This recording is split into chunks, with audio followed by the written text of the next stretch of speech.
నిగ్రహము గల ఆత్మనే ఇచ్చెను గాని పిరికితనము గల ఆత్మను మనకు ఇయ్యలేదు.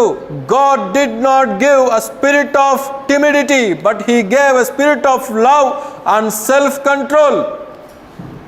గనుక ఆయన యొక్క ఆత్మ ప్రేరేపణ అనేది మనల్ని నిత్యము దేవునిలో బలవంతులముగా ఉండేట్టుగా అది మనకు చెయ్యాలి.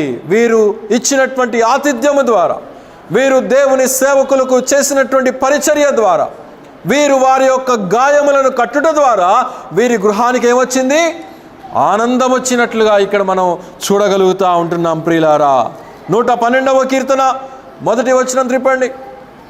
112వ కీర్తన మొదటి వచనం.